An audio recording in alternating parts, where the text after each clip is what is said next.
All right, we are back again tonight for the last part of our Baptist history series. This is part two of the Church in America. Uh, Brother Barry Bronner will be leading this last lesson. Let's please continue to keep him in our prayers as he gives this lesson. Looking forward to what he has for us. But I will turn it over to him at this time.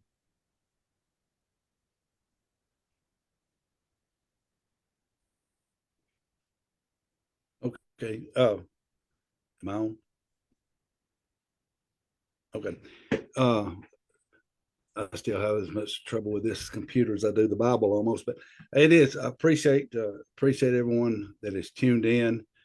Appreciate, as Brother Miller said, Brother Jeremy and his efforts in being able to do this. And I hope and pray that people will take advantage of it. I appreciate the prayer from Brother Miller. Appreciate the uh, previous lessons from Brother Compton and Brother Miller as well, leading up to this. Last week, we spoke concerning the church in America, and we uh, ended up getting ended up really getting on something that was a little bit different. I really figured I was going to be going on more of a succession in the Baptist in America, but I really felt after Brother Miller and those lessons to go more toward the Baptist influence upon America. Last week, we spoke a little bit about the Baptist influence concerning the Revolutionary War. And this week, we'll probably be looking more toward the Baptist influence in the political battle, if you would. And all of this is concerning the leading up to the religious liberty, the First Amendment of 1791. And I believe that in that there is a lots and lots of Baptist influence that has been disregarded or that's still under the table, that's never recognized or never identified. But I hope and pray that we can at least skim a surface of showing some of the Baptist influence to be able to gain this national religious liberty that we have in this day and time. And for that, I'm thankful. I'm thankful for history. I believe it was in Deuteronomy where Moses said, "Remember now the days, the days of old, and consider the years of many generations. Ask thy fathers, and he will tell thee, and thy elders, and they will show thee." So I'm glad that we can do have history. I appreciate these older brethren that walked before us that kept record of a lot of really, really good sound history that we can actually obtain.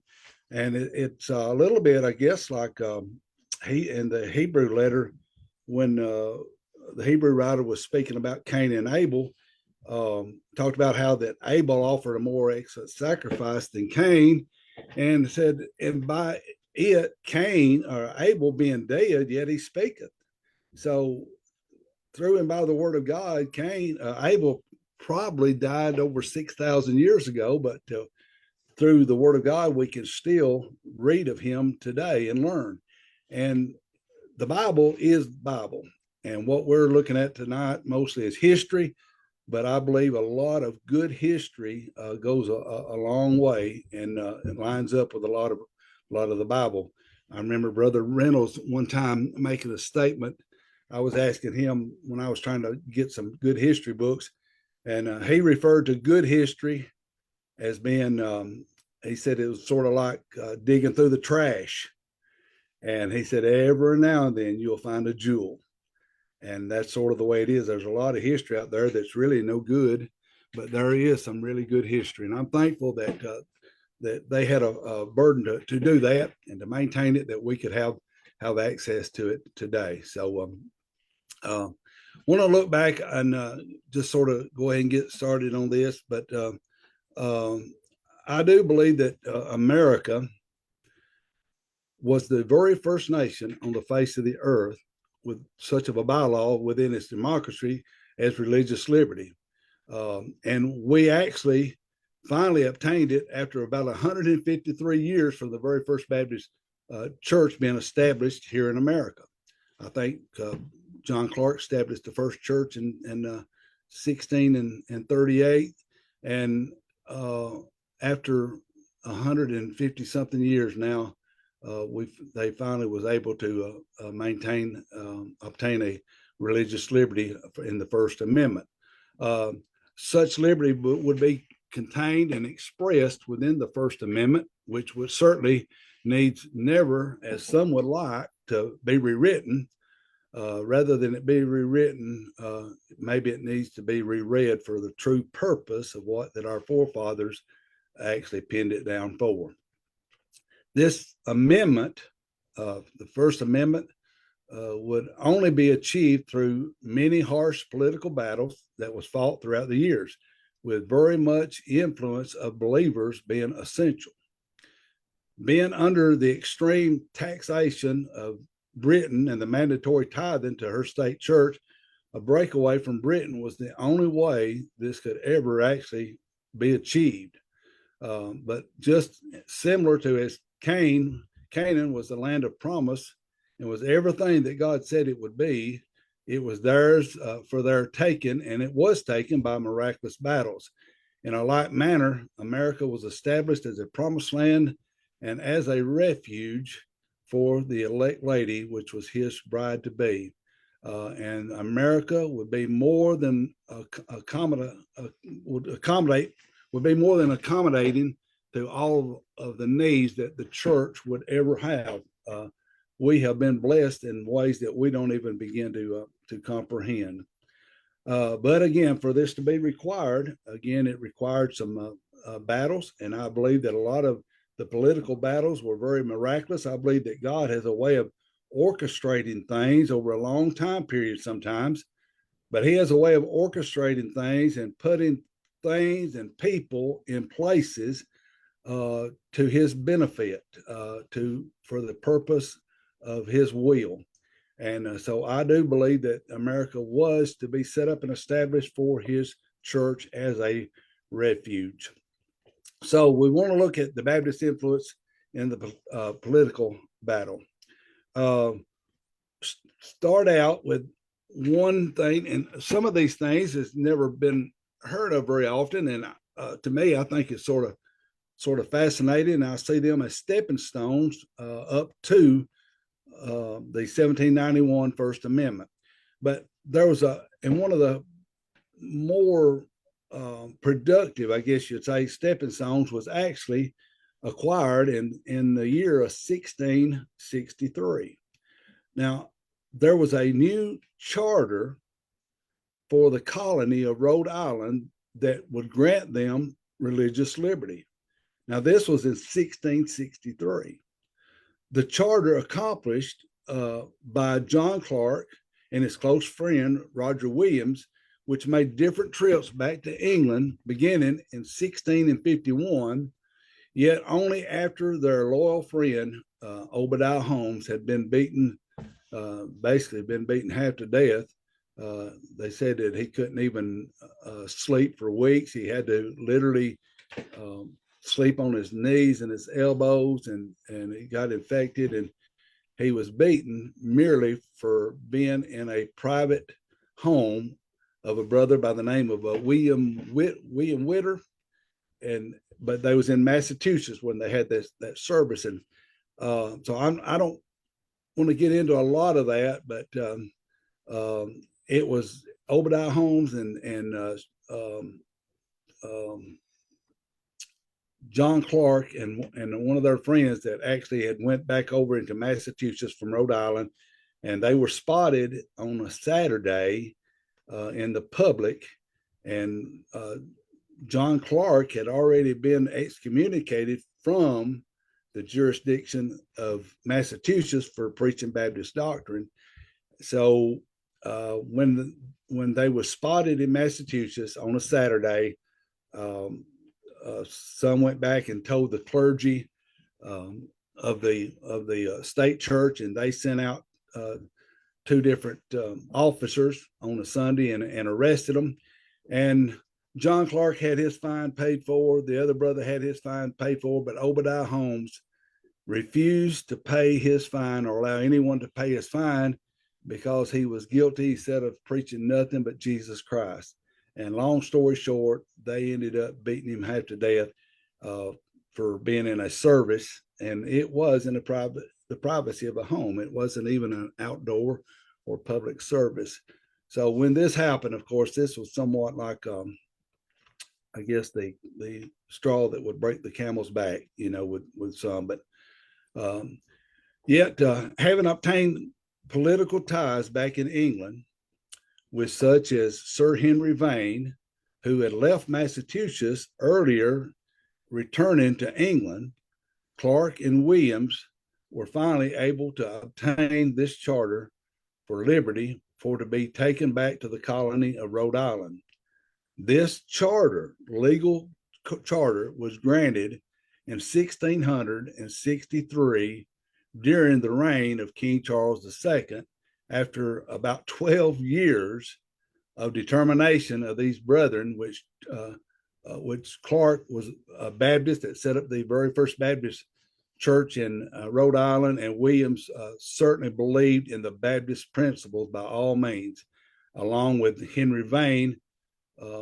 So this charter was a really massive step, and it was completely through Baptist influence. The achievement of this charter for liberty, of course, didn't come cheap. Not only did John Clark basically stayed back in England. The way I understand it, he made one or two trips, but basically spent 12 years there. And Roger Williams, pretty much the same way, spent all that time. But anyway, they were able to finally to get it. But Sir Henry Vane, which was their political friend that helped them, was actually beheaded in England the same year for his loyaltiness toward the cause. So truly, there was a people that was before us that actually loved not their own lives unto death. And these people we certainly need not to forget. But he was a political friend that was able to assist them in getting this charter for Rhode Island, that Rhode Island could have religious liberty. And this was a very, very massive step toward a national religious liberty. And this man, he lost his life over it. So we need to be thankful for a lot. I went and I copied down a portion of that charter. I want to read just a portion of this and let you sort of get a grasp on this. And again, remember, the very first church was in 1638. And then this charter was in 1663, and it would be 1791 before we actually had the First Amendment in place. But this charter, a portion of it states this: our royal will and pleasure is that no person within the said colony, being Rhode Island, at any time hereafter shall be in any wise molested, punished, disquieted, or called into question for any difference in opinion in matters of religion, and do not actually disturb the civil peace of the said colony, but that all and any said persons may from time to time and all times hereafter freely and fully have and enjoy his and their own judgments of conscience in matters of religious concernments. This was 128 years prior to the 1791, and this was miraculously granted. And King Charles II was not a good Christian man either, so God had to certainly intervene in that. But they were able to accomplish that, and so they was able to bring that back to Rhode Island with such a political Baptist influence. This charter was a massive accomplishment, benefiting others as well as the Baptists, such as the Quakers. Notice the similarity of the charter of 1663 to the First Amendment of 1791. This certainly would become the first major stepping stone toward national religious liberty. This was the first law of its kind here on American soil and was purely through political Baptist influence. Rhode Island, even though it being the smallest of the colonies, would become a refuge and a great influence of encouragement as a reality of such possibilities for the other colonies to obtain such freedoms by seeking the laws throughout prayers to heaven in their political battles toward a religious liberty. So this had to be a huge encouragement for Rhode Island, even like we said, it was the smallest colony. I think it's still the smallest state in the United States, but it was granted a religious liberty. And this benefited all, but it was just basically through the Baptist influence that this was able to be accomplished. And this had to have set a positive mode toward the other colonies to shoot for. So I think this was a very large stepping stone that was going to lead toward a national religious liberty, and it was just pure Baptist influence. And I use that word a lot, and I hope no one misunderstands. There was other influences as well, but like I said, I really am trying to just focus upon some things that I feel that was sort of swept under the rug, some things that people maybe are unaware of. But Baptists had a huge part in getting the religious liberty that we have today. On point number 2, I'd like to look at back over in England in 1689. They approved what they called a Toleration Act. Now, what this did, it was legalizing as a law of reference, even toward the colonies of their consideration. See, it wasn't just for over in England and Britain, but it was even for the colonies here that was under their jurisdiction. And it was a law of reference toward the colonies for their consideration. And each colony adoption of this Toleration Act, this would allow even the Baptists to be able to establish and to assemble under certain and many restrictions. But yet the boom or the ideal was very grudgingly and not accepted by all of the colonies due to the state churches disapproving of a religious liberty. And you can find a lot of that in J.M. Cramp and Cathcart as well. But even with this, it's with its many restrictions, this was certainly a positive step toward for the Baptists and even a lot of the Protestants. So a lot of the states did not adopt this Toleration Act, or at least not immediately. And like we said, that's because a lot of the states had a lot of the congregations, which were, or the Anglican Church, which was the state church. So they didn't want this religious liberty. They wanted it the way it was, because Baptists and everyone was taxed. And that tax, in a sense of speaking, a lot of it was a tithing toward the Anglican Church or the Congregational Church. And that was one of the things that our church was trying to get away from. So anyway, a lot of the colonies didn't just up and accept it. I want to look at one that did, and that was the state of Connecticut. And in the state of Connecticut, this Toleration Act was actually somewhat challenged by the state, because in 1705, Valentine Whitman established the very first church on that colony there in Virginia. It was Groton Baptist Church.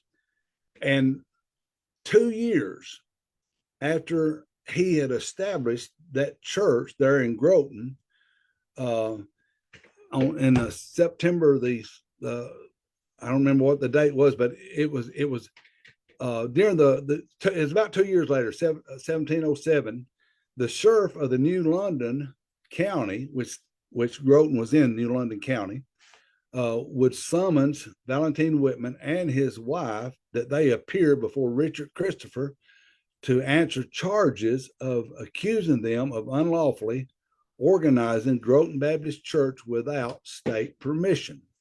So we have the church set up and established in 1705 there in Groton by Valentine Whitman. They had previously adopted this Toleration Act that allowed them to actually establish a Baptist church without state permission, yet with a lot of restrictions. So they thought they were not complying with the law apparently, and they were challenged on the matter, and they were brought in and questioned. And 7 months later, in 1708, June the 4th, 1708, it said that all charges were dropped when it was proven that Valentine Whitman and the Groton Baptist Church was complying with the Connecticut Act of Toleration, which Connecticut had previously adopted and required no state permission. They was challenged on it, and Valentine Whitman stood his ground with it. Had it not been for the strong stance of Elder Valentine Whitman, the Groton Baptist Church would have possibly been broken up, by the state, or excommunicated, kicked them out of the state. But Valentine Whitman stood his ground with them and was proven that he had complied with them concerning the Toleration Act, and Groton Baptist Church was able to remain established and have free liberty. Valentine Whitman and his strong convictions was what you'd say the apple that fell not far from the tree. It was his grandfather, Edward Whitman, that stood in his Baptist convictions back over in England, and was actually the last person beheaded in England in 1612. Like I said, his that's a pretty rich heritage there that he had. But it was Edward Whitman that was the last person in England that was actually, I said beheaded. He was burned at stake, and after he was burned at stake, they ended up doing away with the burning at stake, and he was the very last person that type of torture was used on. Even though certainly they didn't stop persecution, they just stopped the burning of the stake. And Edward Whitman, the grandfather of Valentine Whitman, was the last person that would be burned at stake. Back to the Groton Baptist Church that was challenged, and Valentine Whitman stood his grounds with it. This church went on and became a very powerful mothering church to several daughter churches, and the Groton Baptist Church is directly a lineage of most of our churches today, which is another political accomplishment. But the Groton, and I probably don't have time to get into that, but the Groton Baptist Church, established in 1705 by Whitman, out of it came North Stonington in 1743. And North Stonington, Wait Palmer was the one that started that church and pastored it. And it was Wait Palmer then that would go on and baptize a man by the name of Shubal Stearns, who would end up going down to North Carolina and establishing the Sandy Creek, which was one of the great awakenings where it just exploded, and churches, I think there was 43 churches established down there in like 17 years, and 125 ministers that was called. And anyway, this church of Groton had Valentine Whitman not held his ground with it, and had this church been broken up, you just have to wonder what possibly could have happened. But it went on and organized North Stonington, Wait Palmer baptized Shubal Stearns, and Shubal Stearns started the Sandy Creek Church, and all those Sandy Creek churches down through there, Fire Forest, and a lot of them down to Buck Creek. Buck Creek was a separate Baptist church, so somehow it come out of the Sandy Creek Church.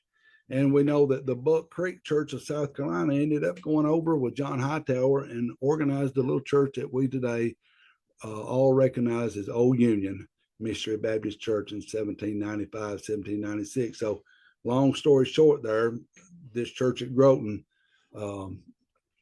she was important. She was important, and thankful that he was able to stand his ground and prevent this church from being broken up. So another great accomplishment there was the act of toleration and certain brethren willing to stand their ground. We spoke last week about the Revolutionary War, and we know that it was 1775 to 1783, and it was a physical battle that I guess had to take place in order to break away from Britain. But it was basically started by a couple of political reasons, if you would. Most everyone seemingly that came over from Britain and Wales and England over onto American soil came with one of two or both purposes. One, they wanted to get away from the heavy taxing of Britain, which included mandatory tithing to the state church. And secondly, they wanted religious liberty. They wanted to be able just to worship by the dictations of their own heart without any state interferences in their affairs. And so I believe that is what prompted the Revolutionary War, was that the fact that people came either for religious liberty, or they come to get away from the heavy taxing of Britain, or both. And I would say a lot of it was probably both. So we won't get into anything about the Revolutionary War. We tried to cover a lot of that last week. I want to look at a letter that was written to George Washington. Of course, George Washington, he was the president from 1789 to I think 97. I think it's right. But there was a letter that was sent to him right in the year after he was elected in 1790. This letter was from a very prominent Baptist minister by the name of Isaac Backus. Politely, Backus is writing to the president of the United States, and he is politely reminding the president of the Baptist support that supported him into the office in 1789, the year before, and commending the president on his abolishment of the mandatory tax support to the Episcopal Church in Virginia. Yet, Elder Backus in his letter showed great concern for the continuing taxing, which was a mandatory tithing upon all the citizens, including Baptists, for the support of the congregational denomination there in New England, to which they strongly opposed. The following year, 1791, the following year, this was abolished as well. With little doubt, this was due much to the influence of Backus and the Baptist voters. You would have to think that this letter had to play some bit of an influence there to the president of the United States. So when this did happen, again, there's another huge victory that points toward religious liberty, national religious liberties. It's another stepping stone. It didn't just happen in 1791. It was a gradual thing. Certain things had to be put into place, and it took people being willing to lay their lives on the line, to be able to accomplish these things. But some of that you can find in Dawson's book on Baptist and American Republic. And we want to try to move along. The next influence that we want to look at, and I was going to go about this backwards, but we'll just do it this way. In 1788, there was a meeting that took place between a Baptist minister by the name of John Leland and James Madison. Madison, known as the father of the Constitution, was up for the election of the seat in Virginia. Madison was completely and fully for religious liberty. He fought for it. Yet, knowing that if he were to push for an amendment on religious liberty, he was sure to lose the votes from the Congregational State Church, which was opposed to such liberty.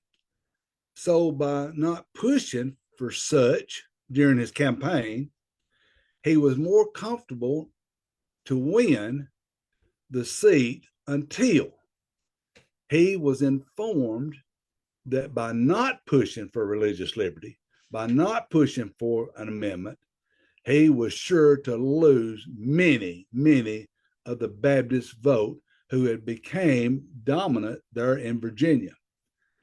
So, like I said, I'm not in any way taking away from James Madison. In his strategy, he just felt like if he was to push for religious liberty, he may lose the seat because of the Congregationalists. But then when he finds out that he's going to lose a lot of the Baptists, he realizes that he's going to have to push for it. So on March 1788, in a wooded area that is still preserved today as the Leland-Madison Memorial Park near Orange County, with a historical marker, Madison met up with a prominent Baptist preacher by the name of John Leland. And only after a heated discussion on the matter, Leland basically imposed on running for the seat and definitely carrying the Baptist vote unless Madison agreed on a freedom of religious amendment.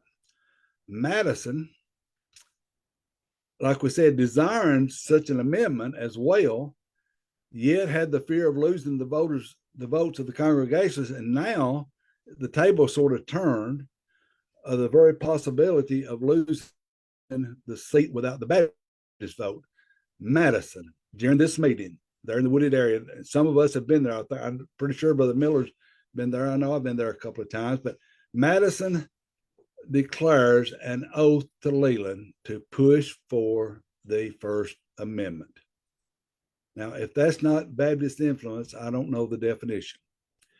In return, Leland would withdraw and made a public announcement to the public, including all the Baptists, that he himself would throw his support to Madison.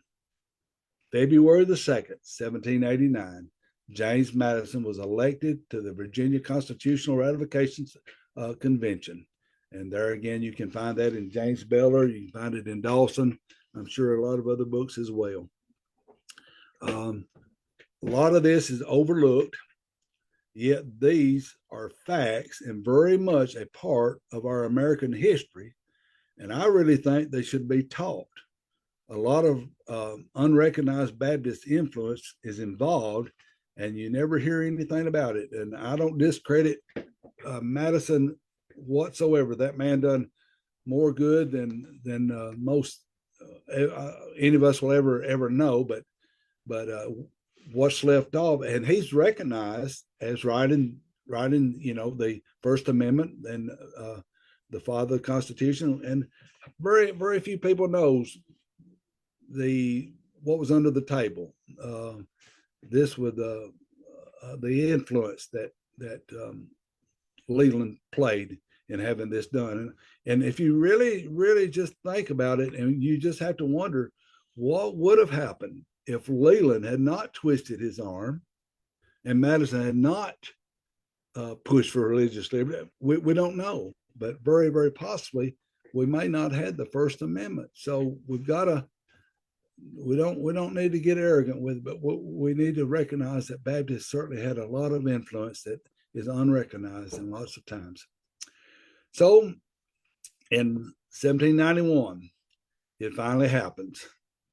James Madison, referred to as the father of Constitution, in his seat of House of Representatives, gets the First Amendment passed.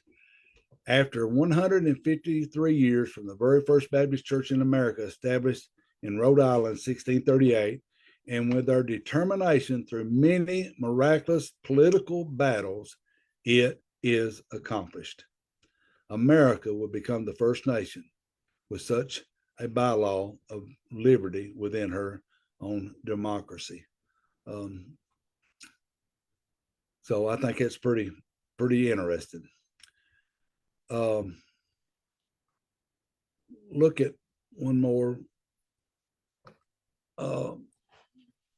America democracy is mirrored from the Baptist. The true Baptist church kingdom is actually one kingdom made up of many local assemblies. Each local assembly or church is totally autonomous from one another. Each is to govern itself by the dictations of its own heart in accordance to God's written law. And each looks to the one king that is the king over the entirety of the church kingdom. Basically, this is a scriptural Baptist democracy.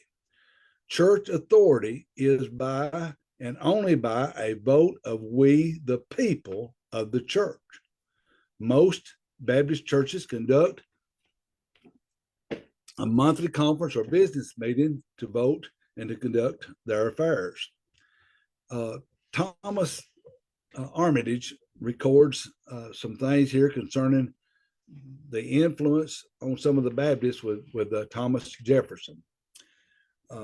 Jefferson was in the habit, and this is quoting Thomas Armitage, Jefferson was in the habit of attending the business and other meetings of a little Baptist church near his residence, that he closely scrutinized its internal democratic policies and its relations to its sister churches, that he actually borrowed his conceptions of a free government, state and federal, from the simplicity of this little Baptist church independency. And that frequently, even in conversations with his friends, ministers, and neighbors, he confessed his in-depths to the principles, to their principles for his fixed convictions on the true methods of civil and religious liberty.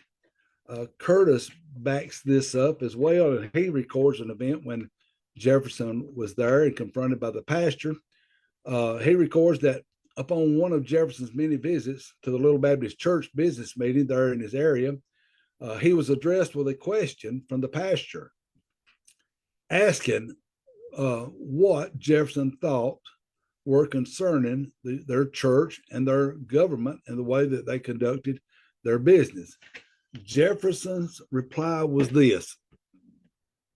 It says, "It struck me with great force and interested him much that he considered it as the only form of a true democracy existing in the world, and concluded that it would be the best plan for government for the American colonies."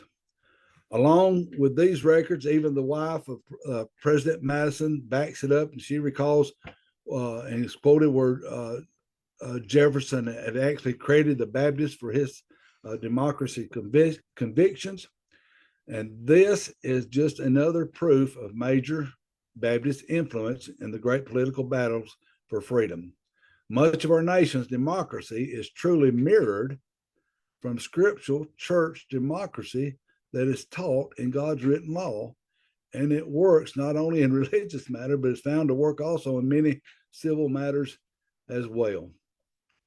And during the presidency of Washington, Thomas Jefferson, of course, had filled the seat of Secretary of State during part of that time. And different historians acknowledge Jefferson's close friendship with John Leland, as Jefferson himself credits being highly influenced by his friend John Leland with his Baptist views.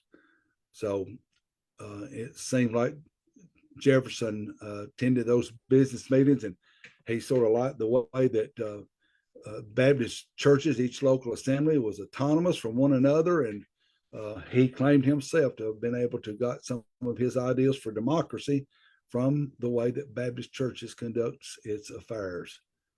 Pretty interesting, I think. I want to look at some of Jefferson's accomplishments. And of course, he had different political seats before he became president, and accomplished a lot even before he became president. But in 1784, the Church of England, that became the State Church of Virginia in 1643, now has become disestablished as the state church in 1784 through Jefferson's efforts, leaving only the Protestant Anglican Church remaining with the state ties. Then in 1786, the Virginia Statute for Religious Liberty, written by Jefferson himself, becomes law in Virginia. And that becomes law in Virginia in 1786. By this, the Protestant Anglican Church in Virginia, with her mandatory state tithing, is annulled from any support from the state. The state of Virginia is to hold no further ties to the Anglican denomination. This was one of Jefferson's greatest accomplishments in his battle toward a national liberty. And this, again, was very, very huge that he was able to accomplish that. During all of this excitement in 1788 through 1789, and this was not what Jefferson, not his accomplishment, but this was one that was sent directly from the good Lord. But it was known as the Great Virginia Baptist Revival, and that took place between 88 and 89. And you can read where literally hundreds and hundreds of people got saved during that time frame out of the excitement of what was going on, I guess. But it's almost like God was raising up a people, and this was 88 and 89, and Baptists were becoming prominent because there was some mighty important votes that was coming up in 90 and 91 concerning, of course, the amendment. So more is actually owed to the influence of our Baptist forefathers than we may ever know. One has to wonder, why are these proofs not taught in American history classes in our school system today? They're American. When you read about American history, you can't read hardly very much at all about American history in that time frame without getting into Baptist history. And it's the same way when you read about Baptist history, you get into a lot of American. You just have to wonder, why are these things not exposed, and why are these things not taught in our school systems today? School systems may not teach them, but that certainly don't excuse me and you. We need to teach our children these things. These are principles. These are Bible principles, and they're principles that establish this nation. So we need to teach the oncoming generation. We need to declare them to the next generation that is to come. So the school systems may not teach them, but that doesn't lessen our responsibility. And certainly we need to pass this on down to our children.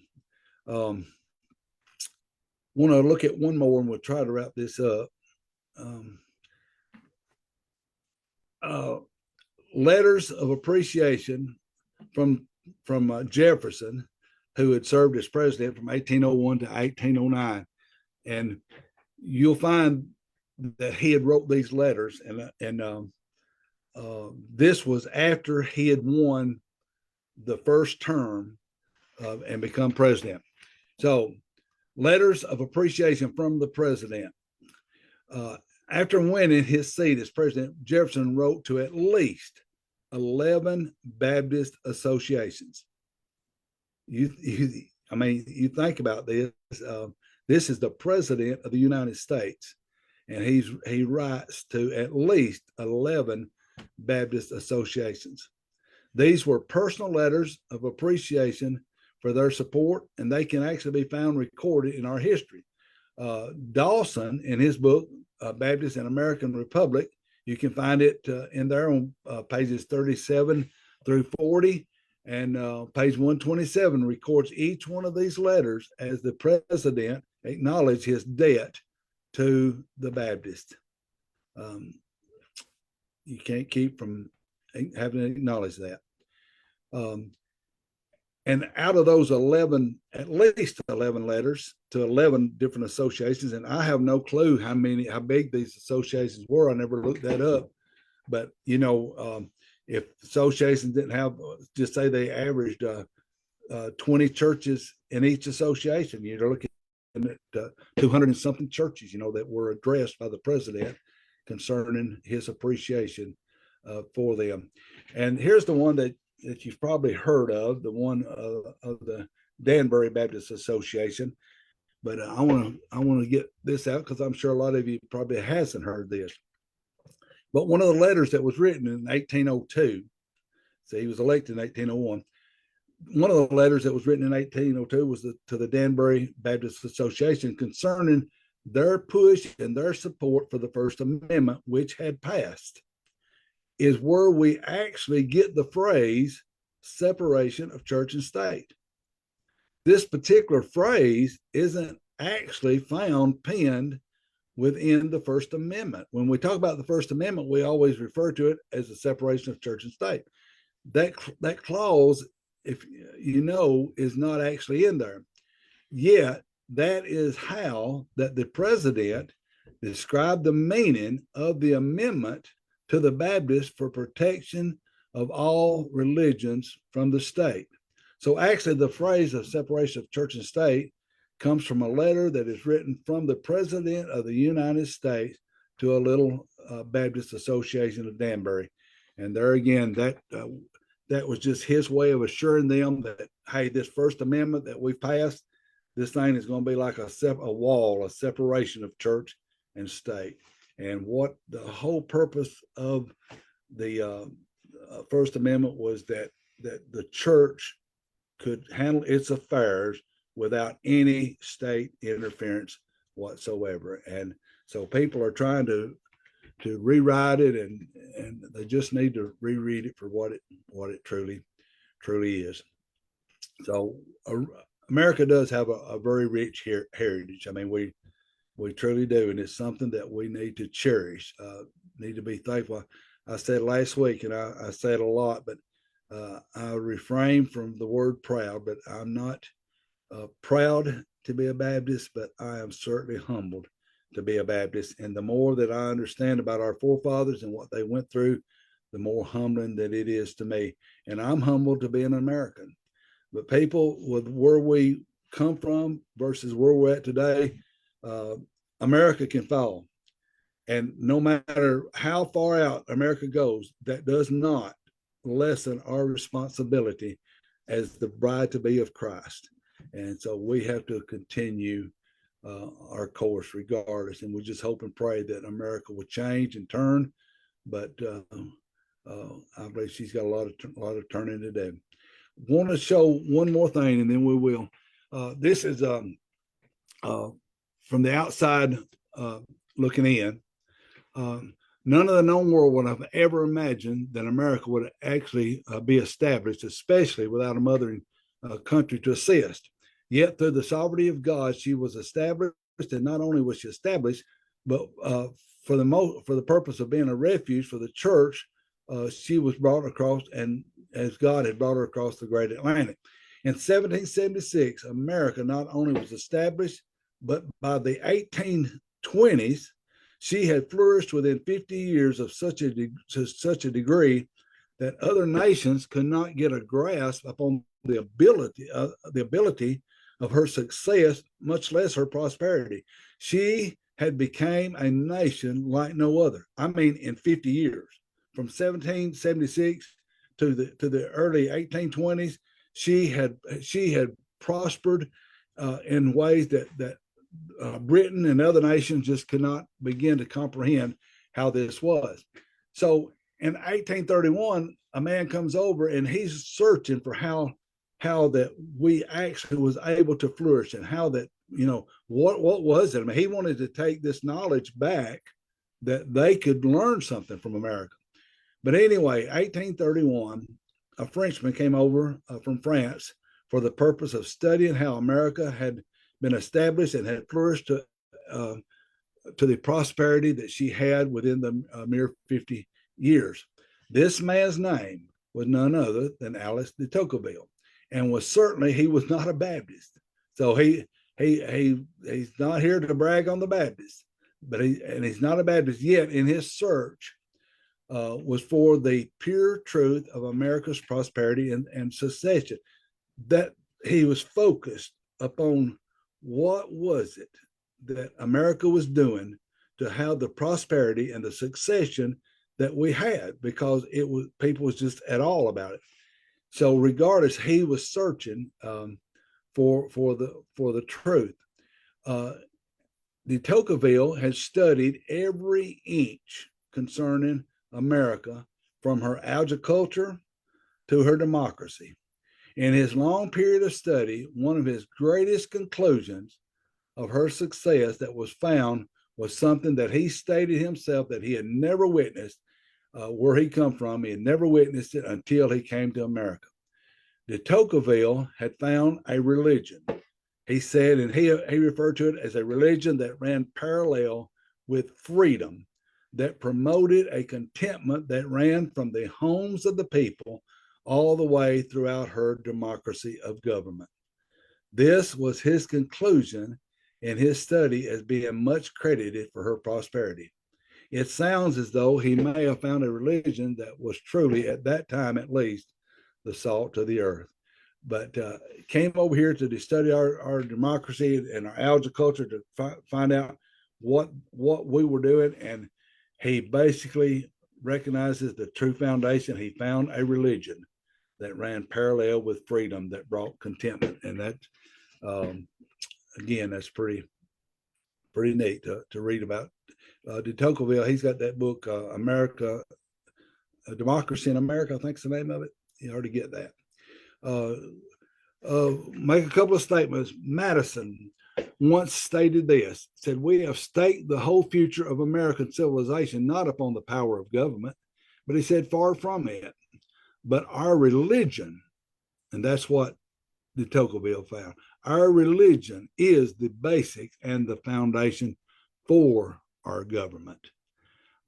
Isaac Backus one time was addressed concerning the issue of separation of church and state, and his reply was this: religious matters are to be separate from the jurisdiction of the state, not because they're beneath the interest of the state, but quite the contrary, because they are too high and holy, and thus are beyond the authority of any state. And that was quoted from Isaac Backus. So, had it not been for the influence of Baptist people as the salt of the earth, we today, more than all likely, will not have the religious freedom which we so take for granted every day. No other nation on the face of the earth has been established with the bylaw of this religious liberty. This lesson was merely a glimpse of just a few of the political battles that had been won to implant true religious liberty. And again, I hope and pray that I know I had to rush through some of this, but I hope that if nothing else, maybe it'll give you an interest to get in and find some of this and get interested in history. But I hope it sparks us to appreciate what we have and the influence that our forefathers have been. Appreciate you tuning in, and we will turn it back over to Brother Jeremy. Thank you, Brother Bronner, once again for being willing to present the lesson. Our deepest and sincere thanks to all the presenters in this series, Brother Ferris, Brother Miller, Brother Compton, and Brother Bronner, that were willing to bring these lessons, willing to give this information. Hope it will remain out there to be shared for Facebook, for YouTube. If there's any other method that you need it, please feel free to reach out. We'll be happy to get it to you. But the ultimate goal is that it is shared with our church members and others, to just increase our knowledge about where we come from. I think one of the things I took from this, or from this series as a whole, is I think the word that Brother Bronner used was humble. And I am definitely humbled by everything that I've heard, the persecution that our forefathers have went through and went through, and willingly, so that we could have what we have today, and how much of that we take for granted. So let's continue to prayer, or be in prayer for our churches. We will be on break for a little while. This will be our last in this series. We do have a lead as far as what we'll be covering in the next series, and as we work on getting presenters and things of that nature, we'll try to get the word out about that soon. It will more than likely be in early spring, probably sometime late March or something in that nature, but we will make sure to announce that when we have it. But once again, just thank you to everyone that's presented. Thank you to everyone that's joined in, and God bless you. Hope everybody continues to share some good news about souls being saved more than anything. So have a good evening.